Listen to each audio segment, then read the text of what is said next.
જય શ્રી કૃષ્ણ મિત્રો, તો આવી ગયા ચવી તમારા માટે એક નવો જ વિડિયો લઈને. વિડિયો ગમે તો લાઈક કરજો, શેર કરજો અને નવા હોય તો મારી ચેનલ શ્રેષ્ઠ વાતોને સબસ્ક્રાઇબ કરજો. તો વિડિયોની શરૂઆત કરીએ. જરા પણ મોડું કર્યા વિના ઘણી પ્રાર્થના કર્યા પછી પણ ઘરમાં આશીર્વાદ કેમ નથી? તમે ઘણા લોકોને એમ કહેતા સાંભળ્યા હશે કે હું બહુ પૂજા કરું છું, હું અભ્યાસ કરું છું, પરંતુ મને સંપૂર્ણ પરિણામ મળતું નથી.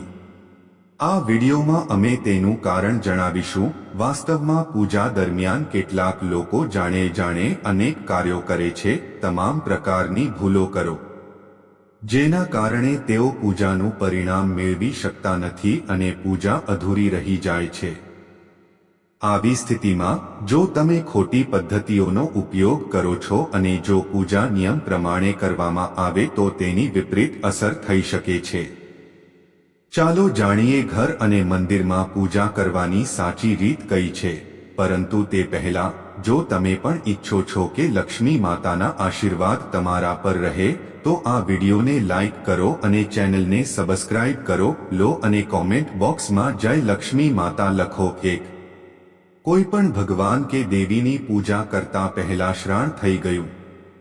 સ્નાન કર્યા પછી વ્યક્તિ શાંત ચિત્તે ભગવાનની સામે આસન પર બેસે છે. પૂજા ક્યારે પણ ઊભા રહીને કે ખાલી હાથે ન કરવી જોઈએ, ભોંય પર બેસીને પૂજા કરવી જોઈએ. કેટલાક લોકો પૂજા કરતી વખતે જમીન પર બેસી જાય છે, જે બિલકુલ ખોટું છે. જે રીતે તમે ભગવાનને બેસાડ્યા માટે બેઠક આપી, એ જ રીતે પોતે પણ આસન પર બેઠા. શાસ્ત્રોમાં ધાબળો અને કુશ સાડીને પૂજા માટે શુભ માનવામાં આવે છે. 2. એ પણ ધ્યાનમાં રાખો કે પૂજા સ્થળ ઘરના ફ્લોરથી થોડું ઉપર હોવું જોઈએ, કારણ કે ભગવાન અજોડ અને શ્રેષ્ઠ છે, તેથી જ તમે તેમની સમાન રીતે પૂજા ન કરો. પૂજા માટે ભગવાનને પાદરી પર અથવા ફ્લોરથી ઊંચી જગ્યા પર સ્થાપિત કરો. ઘરની પૂજા પણ કરો. દેવી દેવતાઓની મૂર્તિઓ ક્યારેય દિવાલની નજીક ન રાખવી જોઈએ. પૂજા કરતી વખતે તમારું મુખ ઉત્તર અથવા પૂર્વ તરફ હોવું જોઈએ. ઘરમાં કે કોઈ પણ મંદિરમાં પૂજા પૂર્ણ કર્યા પછી વ્યક્તિએ પોતાની ભૂલ માટે ભગવાન પાસે માફી માંગવી જોઈએ. ભગવાન આ દ્વારા તમને મદદ કરશે, જાણે થયેલી ભૂલોને માફ કરે છે અને આશીર્વાદ આપે છે. 3. પૂજા રૂમ હંમેશા ઘરની ઉત્તર પૂર્વ દિશામાં હોવો જોઈએ, ખૂણામાં જ રહેવું જોઈએ. પૂજા ખંડમાં કોઈ પણ દેવતાની એકથી વધુ મૂર્તિ ન હોવી જોઈએ. 22 થી ઓછી હોવી જોઈએ. આનાથી મોટી મૂર્તિને ઘરમાં રાખવી શુભ માનવામાં આવતી નથી. તમારા બેડરૂમમાં ક્યારેક તેમજ પૂજા ખંડ ન લગાવો અને રાત્રે તમારા પૂજા રૂમને પડદાથી ઢાંકી દો અને પૂજા રૂમમાં ઉપયોગમાં લેવાતી તમામ વસ્તુઓ જેમ કે શંખ, ઘંટડી અને પ્રસાદ રાખો. દીપક, શિવલિંગ, જનોઈના વાસણો અને ભગવાન શાલિગ્રામને સ્વચ્છ કપડાં પહેરો. જરૂરી જો તમે આમ ન કરો તો દરરોજ પૂજા કર્યા પછી પણ તમે યોગ્ય પરિણામ મેળવી શકતા નથી. 4. શાસ્ત્રોમાં ઉલ્લેખ છે કે જો તમે સૂર્યાસ્ત પછી રાત્રે પૂજા કરો છો તો આ સમયે ન તો શંખ વગાડવો જોઈએ કે ન તો ઘંટ વગાડવો જોઈએ. એવું માનવામાં આવે છે કે સૂર્યાસ્ત પછી બાદમાં દેવી દેવતાઓ સૂઈ જાય છે અને આવી સ્થિતિમાં તેમને જગાડવાનું યોગ્ય નથી માનવામાં આવતું. એટલા માટે હંમેશા ધ્યાન રાખો કે સૂર્યાસ્ત પછી ઘંટ કે શંખ બિલકુલ ન વગાડવો. 5. ઘણીવાર લોકો પૂજા કરતી વખતે માત્ર ધૂપ સળગાવે છે, પરંતુ તે ખોટું છે કે કોઈ પણ દેવી દેવતાની પૂજા કરતા પહેલા દીવો પ્રગટાવવો ફરજિયાત માનવામાં આવે છે. એવું માનવામાં આવે છે કે દીવો ભગવાનને સમર્પિત છે, અમારી ભક્તિ ભાવના સાક્ષી છે, અમારા દ્વારા આપવામાં આવતા પ્રસાદ અને અન્ય કાર્યો.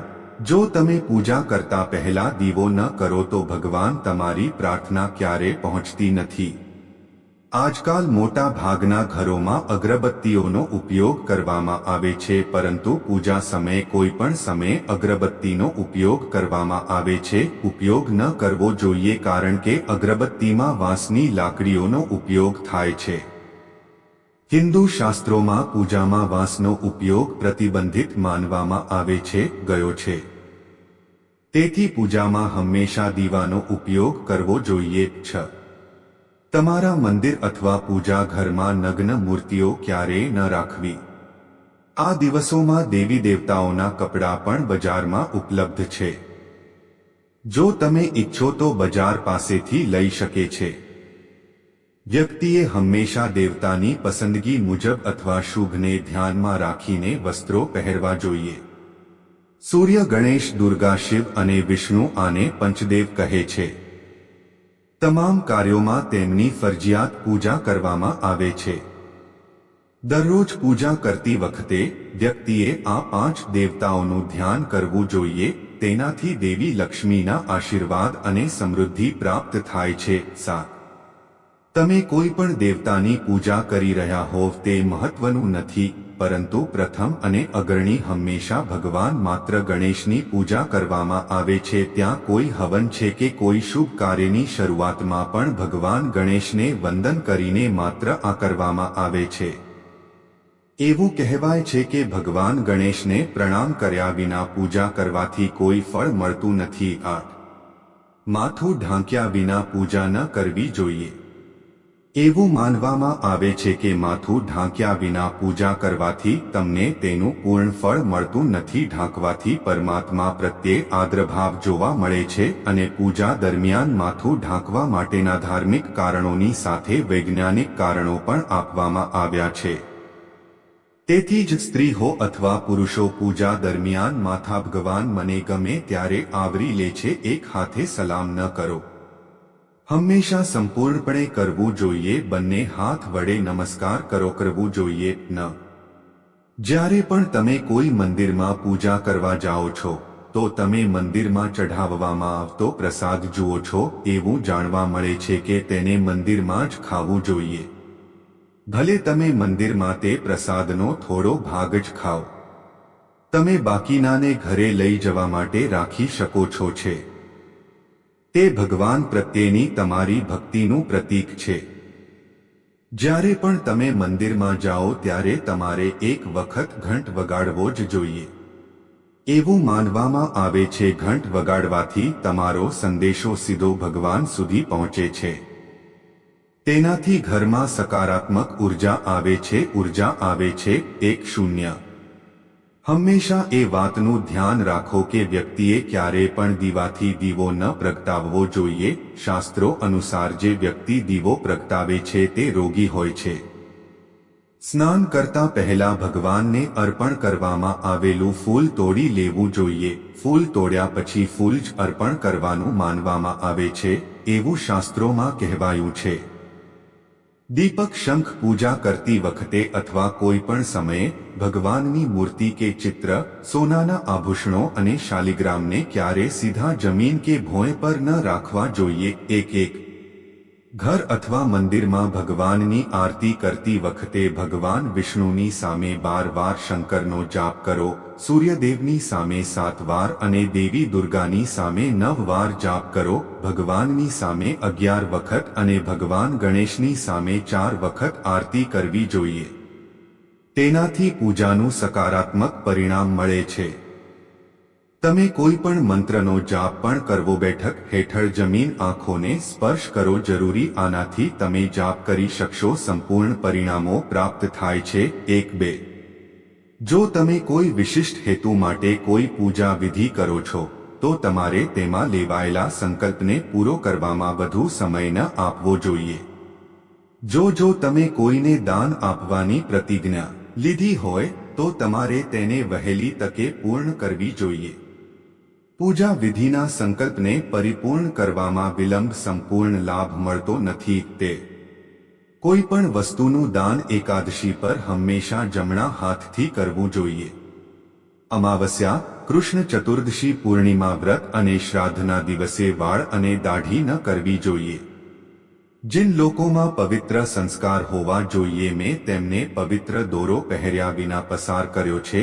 पूजा के कोई पण प्रकारनी विधि न करवी जोईए, कारण के पवित्र दोरो पहर्या विना कोई पण धार्मिक कार्य निरर्थक बनी जाय छे।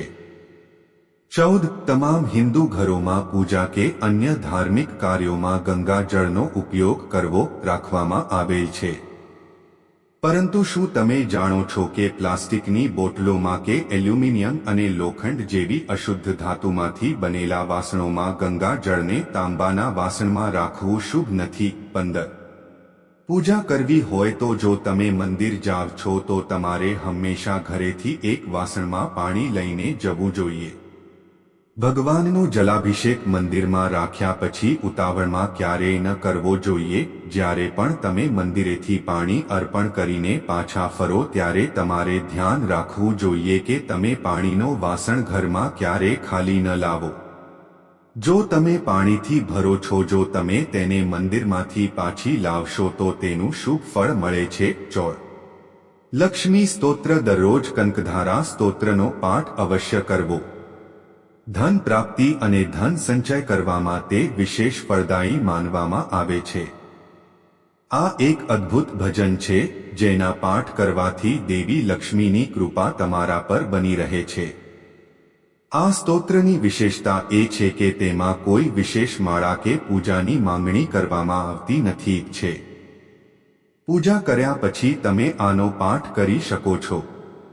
વર્ષ 2024માં તમારે દરરોજ લક્ષ્મી સ્તોત્ર અથવા કંકધારા સ્તોત્રનો પાઠ કરવો જોઈએ, જેથી તમે પ્રગતિ કરશો અને પૈસાની બચત પણ કરશો. 14 વાસ્તુશાસ્ત્ર મુજબ ઘણા લોકોને આદત હોય છે ભોજન કરતી વખતે ભણવું કે કામ કરવું ખૂબ જ અશુભ માનવામાં આવે છે. વર્ષ 2024માં આદત ટાળો, તેનાથી તમારા પૈસાને નુકસાન થશે. આ સાથે તે ઘણી વસ્તુઓ માટે નુકસાનકારક સાબિત થઈ શકે છે. જો તમે જમતી વખતે અભ્યાસ કરો તો તમે જમતાની સાથે જ પાચન પ્રક્રિયા શરૂ થઈ જાય છે, અથવા જો તમે કામ કરો છો તો તે તમારી પાચન શક્તિને પણ અસર કરે છે, જેના કારણે સ્વાસ્થ્ય સંબંધિત ઘણી સમસ્યાઓ થવા લાગે છે. તેથી તમે આદત ટાળો. મિત્રો, તમને વિડિયો ગમ્યો તો લાઈક કરો, શેર કરો અને નવા હોય તો મારી ચેનલને સબસ્ક્રાઇબ કરી દેજો. આભાર.